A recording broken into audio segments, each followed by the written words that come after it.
Andrew, just tell us why you were jumping behind the barbie this afternoon. Yeah, so thanks for everyone for coming down, and yeah, I suppose part of today was about announcing that Mazda have come on board for our Grand Final Breakfast. So 50 years, which has been an absolute fabulous supporter of the club Mazda, and yeah, I drive a Mazda CX-9, new car that's come out, so if anyone wants to buy one, get around them. But yeah, we're really fortunate we have a great sponsor in Mazda who have come on board. What about the tongs and the spatula? How do you go? Yeah, pretty good actually. Didn't do too well breaking that egg, but yeah, usually rate my barbecue skills pretty highly.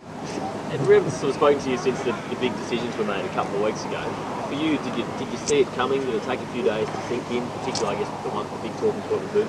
I suppose we all knew that there was going to be a number of players who were, there's going to be some difficult decisions. I suppose the only real shock was, I suppose, the timing, and I can understand now why it was done. I suppose we walked into a meeting, weren't expecting that to take place, but obviously the boys wanted to know, and credit to the club that they were honest with them and told them what they, or that was probably hard for them to hear. They told them the truth, and yeah, hopefully we're back playing a game in Melbourne in a couple of weeks' time. But if not, at least they got to play their last game in front of some family and friends. So it took a little bit of time to process, I guess, for the guys when after it was Tuesday. Yeah, it probably did take a little bit of time. It was a different feeling going into the game. But yeah, probably one benefit of actually having the bye this week has actually given us some time to get away, and I thought today's session was, the boys were really enjoying themselves out there and having a bit of fun. So I think from that point of view, it's sort of been dealt with now, and yeah, we just want to go out there and put some good performances on for the guys, because they have been legends of our club, and we want to do the right thing by them. For a player at your stage of your career, obviously the club's made those decisions and admitted they need to take a bit of a new direction next year. Is that concerning for you that you might not get the chance to taste that ultimate success if it doesn't come this year? Probably, I think when we say we're having a bit of a reset, it's not complete. We're not rebuilding. We're not going to going down to the bottom, and our core of our team is still pretty young. We've got some, Jack Siebel, Ben Cunnington, Sean Higgins, Robbie Tarrant, Luke McDonald. We've got a lot of good, Jamie McMillan. I could just keep reeling them off. A lot of good quality young players, and it's going to be hard not having Brent Harvey and Drew Petrie out there. But we feel like our core of our team is still really young, and the exciting thing is we get to try a couple of new guys. It'd be great to see Corey Wagner playing a few more games, to see Ryan Clark come out there, and even our first pick Benny McKay, running out and clunking a few marks down forward. So I still think we'll be super competitive, and I don't feel like we're going to be going down the bottom too soon. To be clear, you don't see there's any kind of concession from the club that that's done? No, I think they realise. We still have some older players around, so it's not like I don't think it's a complete rebuild. It's just we're to make some tough decisions on some guys, because we did have a large group of guys over 30, and it was all about, we just didn't want to make sure in 3, 4, 5 years' time that we're down the bottom. We want to make sure we're a strong, competitive club. Consistently. You look at Geelong over the last couple of years been able to do that. So I think that's a sort of model that we want to play. Even look at Sydney. Guys have moved out from last year's team, and they've been able to bring young talent in and be super competitive this year again. Someone said that your ageing list is perhaps your Achilles heel this year, but coming into finals, do you see that as a real lesson?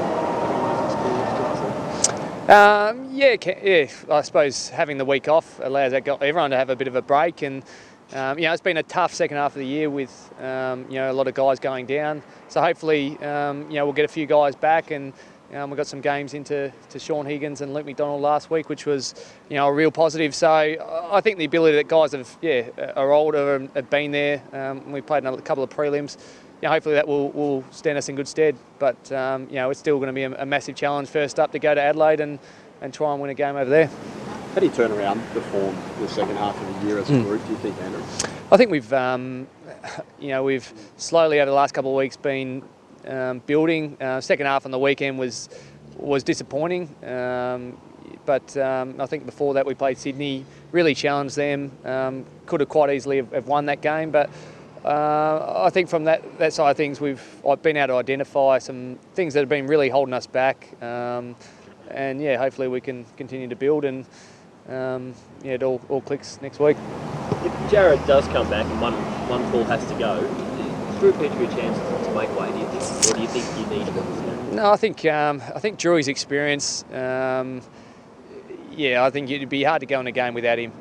He's been there for a long time, and you know, when he's not marking the footy, at least he's tackling, he's chasing, and you know, we saw him able to turn his form around this year and play some really good footy. Last week, obviously, probably wasn't at his best, but you know, I'm really confident he's a competitive bloke. You saw him out there just before doing extra laps on his. That's the sort of bloke he is. He does the extras. So we're confident that he'll be there and he'll give us a really strong target. Does the retirement, obviously, he may have played his last game, that selection, does that add anything to the? No, I don't think so. I don't think that at all. Yeah, there'll be some tough decisions. I've got no idea what the match committee are thinking, but I'd be pretty confident that we'll see him there. How much of the experience of the last 2 years of finals and causing upsets in finals, is that how much is going to stand in good stead going into next week's game? It always helps, but yeah, it's always a new challenge when you get out there.